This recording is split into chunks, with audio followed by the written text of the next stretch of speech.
अल्लाह ने अपने ताल्लुक़ का जो ये महीना अता किया था, तो वो ताल्लुक़ उसी महीने के साथ ख़त्म हुआ है या आगे चल रहा है।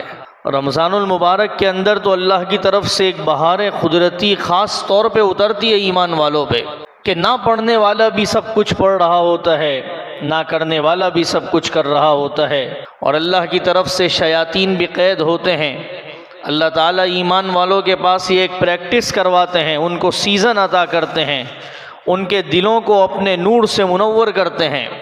आमाल की वही कैफियत मौजूद है या नहीं? अगर तो नहीं है तो इसका मतलब ये है कि जो रमज़ानुल मुबारक चला गया और शव्वाल का चाँद नज़र आया, उसी के साथ हमारी कैफियत भी चली गई। रमज़ानुल मुबारक चला गया तो हमारे आमाल का वो सिलसिला चला गया, तो ये कमाल नहीं है।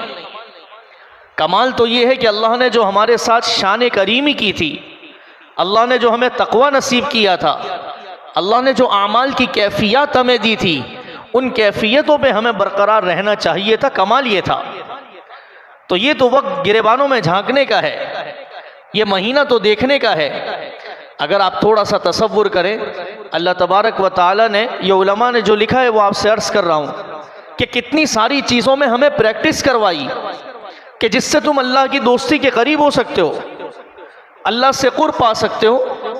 सबसे पहले अल्लाह जल्ले जलालुहू ने आपको रोज़ा रखते ही तक़वा की नेमत नसीब कर दी, जो बग़ैर मुशक्क़त के मुमकिन नहीं थी। लेकिन अल्लाह ताला ने रोज़ा रखते ही ईमान वालों को फरमाया लअल्लकुम तत्तकून, कि तुम रोज़े की ऐसी कैफियत पैदा कर दोगे कि मैं तुम्हें बग़ैर मुशक्क़त के तक़वा दे दूँगा। अब जब रमज़ान गुजर गया तो आया वो तक़वे की कैफियत हमारे अंदर है या नहीं है? और वो क्या कैफियत है कि अल्लाह ने जब रोज़ा रखवाया तो हलाल चीज़ों से हमें रोक दिया, कि पानी सामने आया लेकिन ईमान वाला उसको नहीं पी रहा, इसलिए कि अल्लाह का खौफ है। ये कितनी बड़ी तक़वे की अलामत है। खाना सामने आ रहा है लेकिन भूख है उसको, लेकिन नहीं खा रहा, इसलिए कि मैंने रोज़ा रखा है। अल्लाह ईमान वालों पर इसी चीज़ों पर फ़ख्र फरमाते हैं। जब रमज़ानुल मुबारक गुजर जाए तो अल्लाह ने जो प्रैक्टिस करवाई थी कि देखो मैंने रमज़ान में तुम्हें हलाल चीज़ों से भी रोक दिया था, अब तुम्हारा ये इम्तिहान है कि तुम रमज़ान के बाद हराम चीज़ों से रुकते हो या नहीं।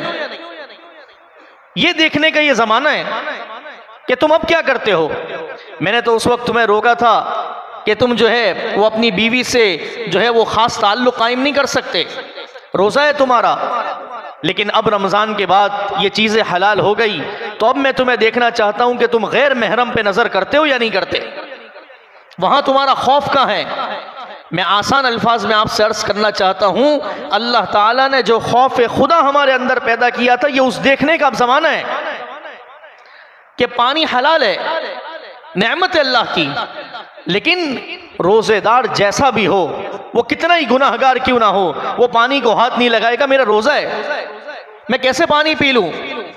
लेकिन वही मुसलमान जब इस प्रैक्टिस के बाद, रमज़ान के बाद शराब को हाथ लगा ले, तो फिर ये तो बहुत बड़ी नाफरमानी है कि अपनी बीवी से खुसूसी ताल्लुक़ कायम नहीं कर सकता और रमज़ान गुजरने के बाद गैर महरम पे नज़र करे, तो ये प्रैक्टिस ना हुई। इसी तरीके से उलमा ने लिखा कि अल्लाह ताला ने इस महीने के अंदर हमें हौसले की तलकीन की, सब्र की तलकीन की। जनाब रसूलुल्लाह सल्लल्लाहु अलैहि वसल्लम ने फरमाया शहरुल मुवासात था वो जो गुजर गया, वो हमदर्दी का ज़माना था। देखें बहुत अहम बातें हैं, थोड़े से अगर तवज्जो दें तो हमारी कैफियत का पता ही अब चलेगा कि हम क्या कर रहे हैं। रमज़ान में तो कैफियत बनी हुई होती है, सब्र भी चल रहा होता है, लोगों के साथ तलकीन भी चल रही होती है और मुवासात चल रहा होता है, हमदर्दी चल रही होती है। रमज़ान गुजरने के बाद मैं सामने वाले के साथ हमदर्दी कर रहा हूँ या नहीं कर रहा, ये इसका ज़माना है, ये इसके देखने का ज़माना है। अगर तमाम चीज़ें, चाहे वो तक़वा हो, चाहे वो नमाज हो, चाहे वो इबादत हो, चाहे वो हमदर्दी हो, चाहे वो अख़ुव्वत हो, मोहब्बत हो, ताल्लुक़ हो, मामलात हो, जो भी हो, अगर वो रमज़ान गुजरने के बाद हमारा ख़त्म हो गया सिलसिला, तो समझ जाओ कि हमने अल्लाह के साथ इंसाफ नहीं किया। दोस्तों, कि एक ताजिर जैसे ही शव्वाल का चांद नजर आ गया, रमज़ान में तो धोखाधड़ी से रुका हुआ था, हराम से रुका हुआ था, लेकिन शव्वाल नजर आते ही वो तमाम वो चीज़ें करने लग गया जो अल्लाह की नाफरमानी की चीज़ें। हमारे मामलात रमज़ान के अंदर दुरुस्त थे, वो हुकूकुल्लाह हो या हुकूकुल इबाद हो, लेकिन जब रमज़ान गुजर गया तो उसके बाद वही हम सतह पर आ गए। तो उलमा ने बड़ी अजीब बात लिखी है, फरमाया कि अल्लाह जो रमज़ान में था, रमज़ान के बाद भी वही अल्लाह है।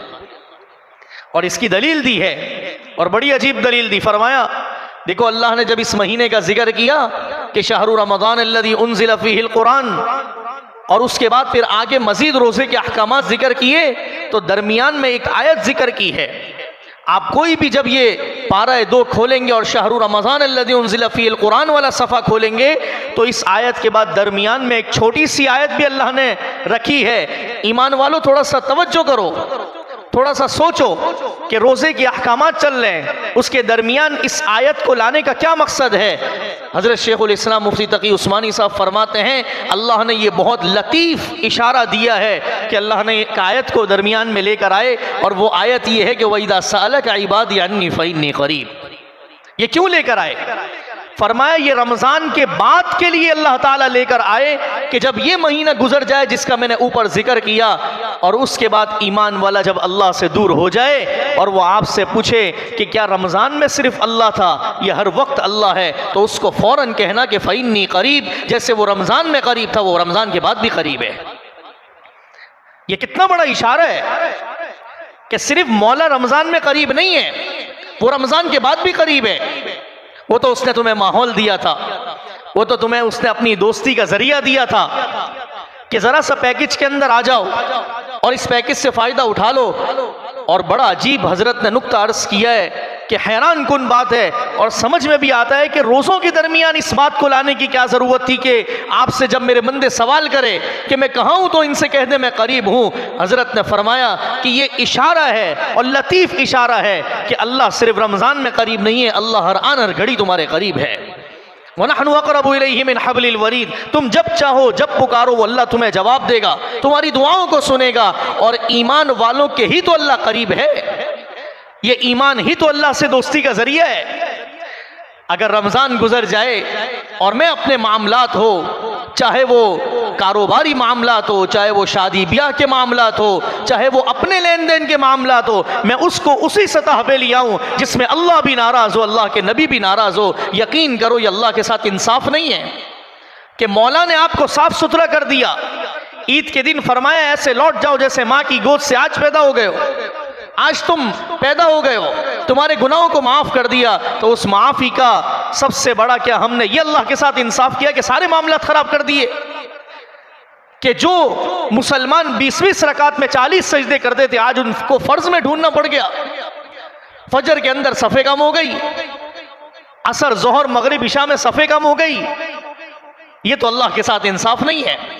हालांकि अल्लाह हमसे दोस्ती चाहते हैं, इसीलिए मैंने खुतबे में आयत पढ़ी अल्लाहु वलियुल्लज़ीना आमनू। समझना दोस्तों, फरमाया अल्लाहु वलियुल्लज़ीना आमनू, अल्लाह ताला ईमान वालों के दोस्त हैं। और उलमा ने फरमाया कि अल्लाह ने अपनी दोस्ती का सबब ईमान को बताया है, जो अल्लाह ने बगैर कुर्बानी के हम सबको नसीब कर दिया। हमने तो ईमान के लिए कोई कुर्बानी नहीं दी। ये ईमान तो है जिसकी वजह से हम जब दुआ करते हैं हमें सवाब मिलता है। हम रात को सोते वक्त दुआ पढ़ के सो जाएं तो पूरी रात अजर और सवाब मिलता है। हम खाने के वक्त दुआ पढ़ ले तो हमें सवाब मिलता है। यही अगर काफिर खाना खाने बैठ जाए तो किसने कहा उसको सवाब मिलता है? उसके बाद तो ईमान ही नहीं है। ईमान वाला और गैर ईमान वाले का बहुत बड़ा फर्क है कि ईमान वाले का खाना जब वो दुआ के साथ खा ले, उसके ईमान की वजह से वो खाना भी इबादत बन जाता है। ईमान वाला दुआ पढ़ के सो जाए, वो सोना भी इबादत बन जाता है। ईमान वाला चलते फिरते जिक्र करे, उसके ईमान की वजह से उसका चलना फिरना भी इबादत बन जाता है। काफिर लाख तवाफ कर ले, लाख चक्कर काट ले, एक ईमान की वजह से उसको कुछ भी नसीब नहीं होता, क्योंकि उसके पास ईमान नहीं है। समझो इस आयत को, अल्लाहु वलियुल्लज़ीना आमनू, अल्लाह ईमान वालों का दोस्त है। और आज हम अल्लाह से दोस्ती की दूरी पैदा कर रहे हैं। अल्लाह ने तो हमें प्रैक्टिस करवाई कि भाई तुम लोग इफ्तार में सारे एक साथ बैठ के इफ्तार करते थे। आपने देखा होगा ये जज्बे सहरी और इफ्तारी में बहुत पैदा हो जाते हैं कि सब साथ इफ्तार कर लें, कोशिश की जाती है कि साथ हो जाएं। बड़ा लतीफ़ उलमा ने इशारा लिखा है, फरमाया अल्लाह तबारक व तआला तुम्हारी उमूमी ज़िंदगी में भी इससे उख़ुवत और मोहब्बत पैदा करना चाहते हैं कि तुम आम जिंदगी में भी ऐसे प्यार के साथ मिल के रहो, मोहब्बत के साथ मिल के रहो। ये अल्लाह ताला इशारा दे रहे हैं, उख़ुवत के साथ मिल के रहो, ईसार के साथ मिल के रहो। और सबसे बड़ी चीज़ अल्लाह ताला जो रमज़ान में मोमिन के दिल में पैदा करना चाहते हैं कि अपने हुकूकुल्लाह के मामलात हो या हुकूकुल इबाद के मामलात हो, तुम्हारी नज़र अल्लाह जल्ले जलालुहु पे होनी चाहिए। तुम जो भी काम करने जाओ, तुम जो भी मामलात करने जाओ, तुम्हें मखलूक की कोई परवाह नहीं होनी चाहिए, और मखलूक को भी चाहिए कि वो भी नज़र अल्लाह पे रखे। अल्लाह जिस चीज़ के अंदर राज़ी हो गया, फिर मखलूक की कोई परवाह करने की ज़रूरत ही नहीं है, चाहे वो जो भी मामलात हो। और ये इसका ज़माना है कि देखो अल्लाह ने मुझे रमज़ान में पाक साफ कर दिया, अब अगर मैं किसी से लेन देन कर रहा हूँ तो उसमें मेरे साथ मेरा अल्लाह है या नहीं है, उस दरमियान अल्लाह का खौफ है या नहीं है।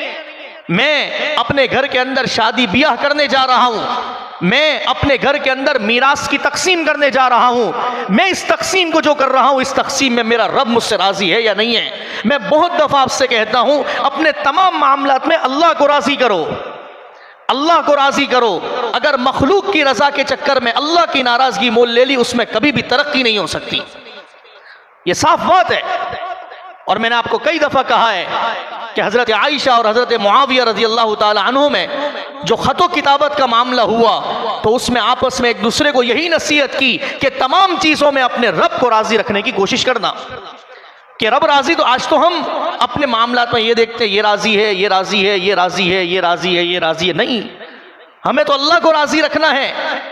और इंशाअल्लाह जिस चीज़ में अल्लाह राज़ी हो जाएगा तो अल्लाह ईमान वालों का दोस्त है। जब दोस्त अपने दोस्त को राज़ी करेगा तो क्या अल्लाह ताला मखलूक के दिल में उसकी मोहब्बत पैदा नहीं करेंगे? क्या वो रिवायत हमारे सामने नहीं है कि जब एक ईमान वाला अल्लाह से दोस्ती करता है, अल्लाह से मोहब्बत करता है, तो अल्लाह ताला फरिश्तों को कहते हैं फ़ला बिन फ़ला ने मुझे राज़ी किया है, फरिश्तों तुम भी उससे मोहब्बत करो।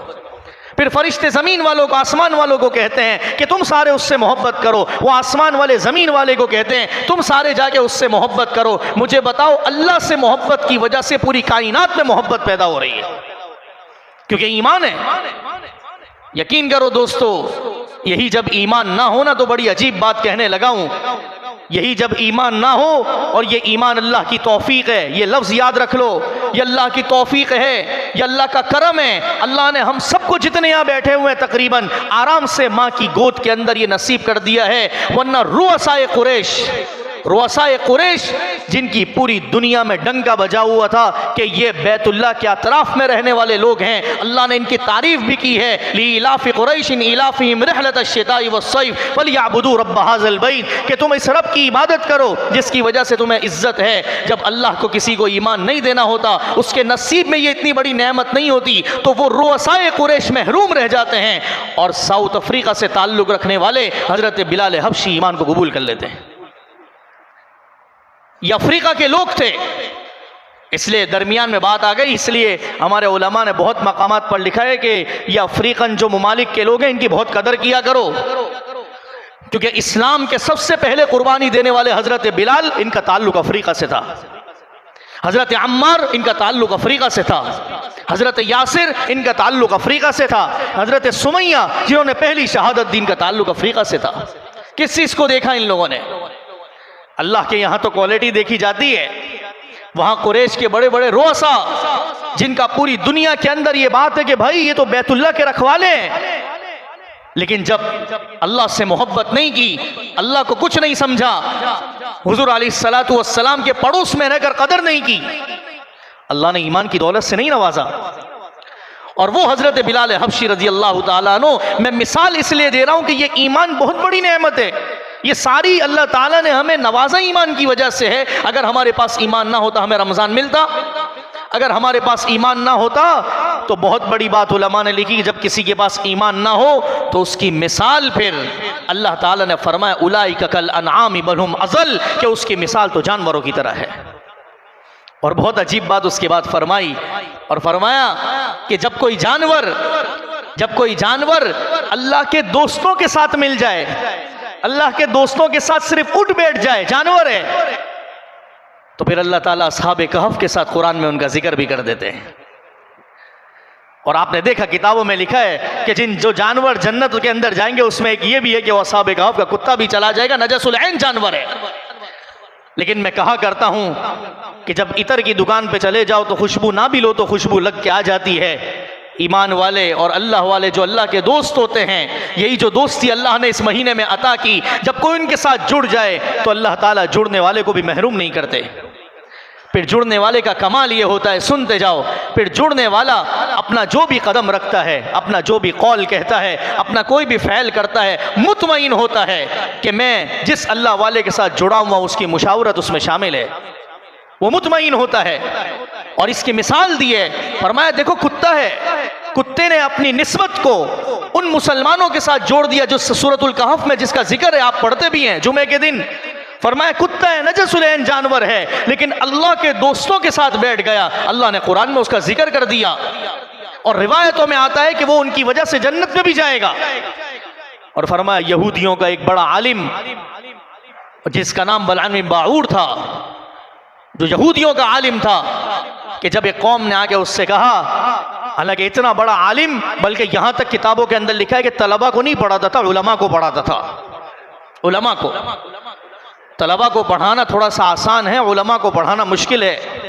जैसे तखस्सुसात होते हैं जो उलमा आके करते हैं, फरमाया यहूदियों का आलिम उलमा को पढ़ाता था आके। तो जब एक कौम ने आकर इससे कहा कि हज़रत मूसा अलैहिस्सलाम के लिए बद्दुआ करो, मुस्तजाब दावत था, नबी के लिए बद्दुआ का कहा, समझ नहीं सका। हज़रत मूसा पर ईमान लाया हुआ था, और जैसे कौम ने कहा ऐसे बद्दुआ देना शुरू कर दी। तो जो मूसा अलैहिस्सलाम के लिए गलत अल्फाज कहता, अल्लाह ताला उसी के लिए वो सब कुछ करता चला गया।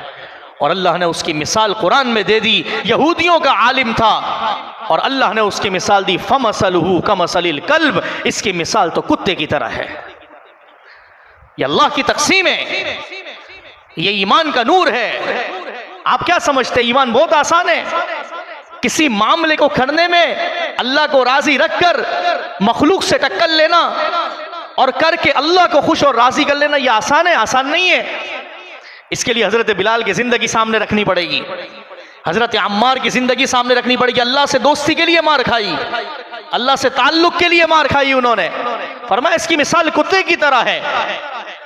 और जब कुत्ता अच्छे लोगों के साथ मिल जाए तो उसका जिक्र कुरान में अच्छे लोगों के साथ आ गया है। इसीलिए उलमा ने लिखा कि एक आदमी ने अपनी बीवी को 3 तलाक़ें दे दी। अब 3 तलाक़ों के बाद आपको अच्छी तरह पता है कि बीवी कहीं और जब तक निकाह ना करे दोबारा उस पहले शौहर के पास नहीं जा सकती। तो किसी ने उसको मशवरा दिया कि इसका आसान तरीका ये, क्योंकि शयातीन अल इंस वल जिन तो है कि लोगों में भी शयातीन होते हैं, तो किसी ने मशवरा दिया कि इसका आसान तरीका ये है कि तुम मुर्तद हो जाओ, ईमान ख़त्म कर दो अपना, और जो फिर जिससे शादी करनी है कर लो, जब दोबारा ईमान ले आओगे सारी तौबा ताईब कर लेना, अल्लाह माफ़ कर देगा। कैसे मशवरे देते हैं। और हम जैसे लोग अपने अच्छे अच्छे उलमा को छोड़कर ऐसे स्कॉलरों के मशवरे सुनते हैं जिनका आबा व अजदाद का कुछ नहीं पता, जिनके नसब का कुछ नहीं पता, उनको सुनते हैं। और जिनके नसब आबा व अजदाद पता होते हैं उनको सुनने में हमें मौत आ जाती है। तो मशवरा दे दिया और यह हकीकी वाक़िया है।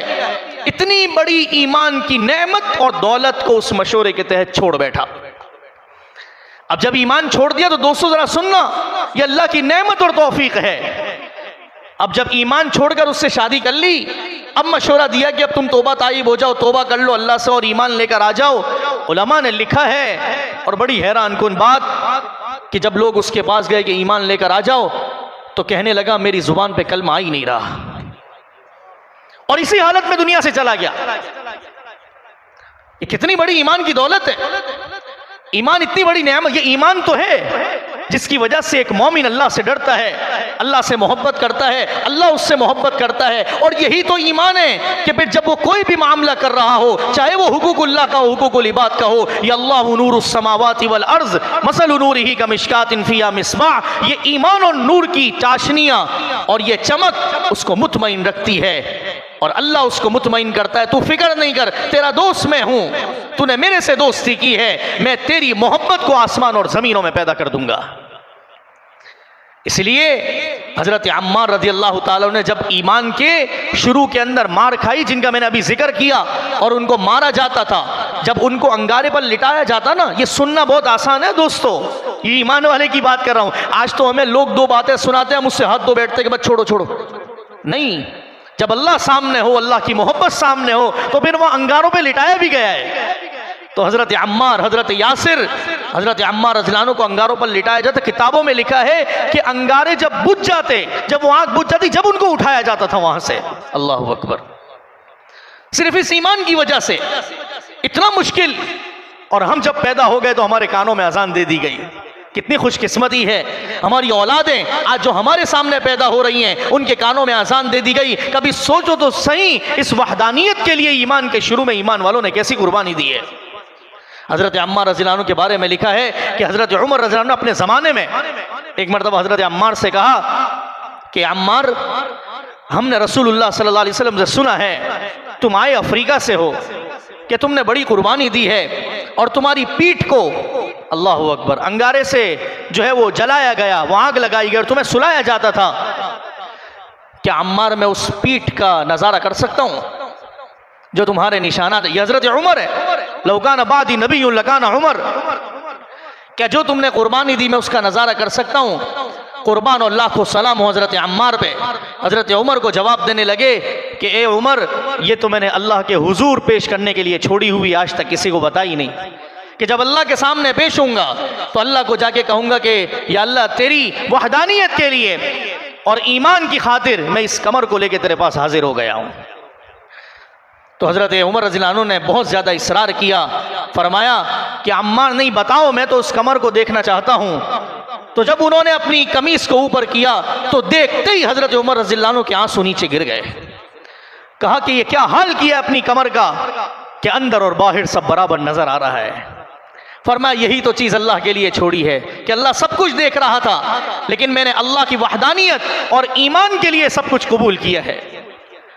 दोस्तों, अल्लाह की दोस्ती और अल्लाह के लिए सब कुछ करना, चाहे हुकूकुल्लाह हो या हुकूकुल इबाद हो, यही सबसे अव्वलीन कामयाबी है। चाहे उसमें मखलूक कुछ भी हो, मखलूक को राज़ी रखना, मखलूक के साथ सुलह करना, मखलूक के हुकूक का ख्याल रखना, ये उस सूरत में है जब अल्लाह की मोहब्बत में टकराव ना आ रहा हो। जब अल्लाह की मोहब्बत और अल्लाह के फरामीन में टकराव आ रहा हो, वह हुक्म यही है कि हिकमत और बसीरत के साथ अल्लाह को राज़ी करो, अल्लाह को सामने रखो।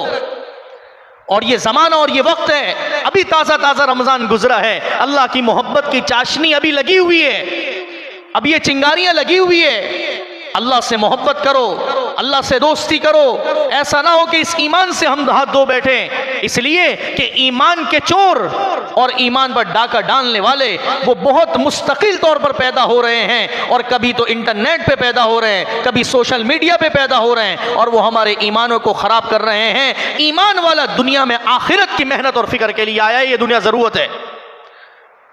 ये इसकी मिसाल मौलाना रूम रहमतुल्लाह अलैह ने दी है, और बहुत अजीब मिसाल कहा, इस दुनिया की मिसाल और हमारी मिसाल ये कश्ती की तरह है, और ये पानी है, ये दुनिया है, इसके ऊपर हमें चलना है। कश्ती ऊपर चलती है, पानी के नीचे नहीं चलती। ये मैं नहीं कह रहा, मौलाना रूम रहमतुल्लाह अलैह की बात सुना रहा हूँ कि कश्ती है, कश्ती वो पानी के ऊपर चले तो सही है, जब पानी कश्ती के अंदर आ जाए तो दोनों डूब जाएंगे। फरमाया ईमान वाले की मिसाल कश्ती की तरह है कि वो दुनिया को नीचे रख के चले और अपनी आखिरत की मंजिल को तय करे। जब दुनिया उस कश्ती के अंदर, वो पानी उस कश्ती के अंदर आ गया, वो दोनों डूब जाएंगे। ईमान वाले का ताल्लुक ये होना चाहिए अल्लाह से।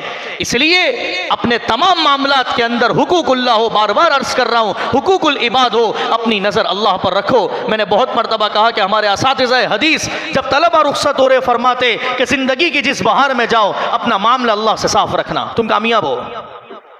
और अल्लाह अगर अल्लाह से तुम्हारी दोस्ती पक्की हुई, अल्लाह को राज़ी रखा, मखलूक की फिक्र नहीं करना। हदीस मौजूद है, अल्लाह ताला खुद फरिश्तों को कहते हैं पूरी ज़मीन पर जाके इसकी मोहब्बत को पैदा करो।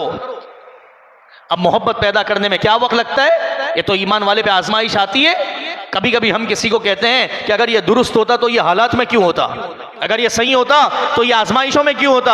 अल्लाह के बंदो, आजमाइश तो आएगी ईमान वाले पर, लेकिन उससे उसके दर्जात बुलंद हो गए। हजरत अय्यूब पर तकलीफ नहीं आई, हजरत इब्राहीम अलैहिस्सलातु वस्सलाम पे तकलीफ नहीं आई, जनाब रसूलुल्लाह सल्लल्लाहु अलैहि वसल्लम ने तकलीफ में वक्त नहीं गुजारा। तो जो अल्लाह से दोस्ती करेगा, अल्लाह उसके दर्जात को बुलंद नहीं करेंगे। वो तो उसके लिए बागात है, वो तो उसके लिए फूल हैं, वो तो उसके लिए जन्नत की आबशारें हैं, जो हमें तकलीफ नजर आ रही है। इसलिए दरख्वास्त ये है कि अभी अभी रमज़ान गुजरा है, अपने हालात पर रहम करो। हुकूकुल्लाह हो या हुकूकुल इबाद हो, अपनी नज़र अल्लाह पे रखो, अल्लाह से दोस्ती मजबूत करो, और इसके लिए उन माहौलों को इख्तियार करो जहाँ अल्लाह के दोस्त बैठते हैं, जो अल्लाह की दोस्तियाँ पैदा होती है आसान अल्फाज में। चूँकि ईद के बाद का मौका है, मदारिस के अंदर दाखिले शुरू होते हैं, इन दोस्तों के पास अपनी औलादों को लेकर जाओ। छोड़ो इन चक्करों को और इन बातों को। कहाँ बुराई नहीं है, कहाँ गलत काम नहीं है, किसी की वजह से उस काम को बुरा मत कहो। कोई भी दीन का शोबा हो, उसके अंदर अफराद हमारे जैसे ही काम कर रहे हैं। अगर किसी फर्द की कोई गलती है, उसको फर्द की गलती कहो, और वो भी हमारे जिम्मे नहीं है। हमें किसी पे तनकीद की नज़र से देखने का हुक्म नहीं है, लेकिन उस शोबे को कभी बुरा नहीं कहो।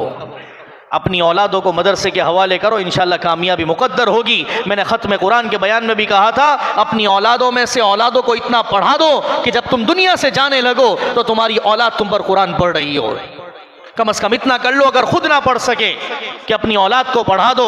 ये मदरसे में दाखिलों के वक्त है, अपनी औलादों को मदरसे के हवाले कर दो। ये तुम्हारी औलादें चाहते हैं और तुम्हें बनाकर इंशाअल्लाह ऐसा देंगे कि अल्लाह ने चाहा और आपकी नीयतें दुरुस्त हुई और आपकी दुआएं अपनी औलाद के साथ शामिल हुई, अल्लाह उनको वक्त का वली बना देंगे। अल्लाह ताला हमें बकिया ज़िंदगी भी आसानी के साथ, आफ़ियत के साथ, अपनी मंशा के मुताबिक गुजारने की तौफ़ीक़ नसीब फरमा दे। व आखिर दावाना अनिल हम्दुलिल्लाहि रब्बिल आलमीन।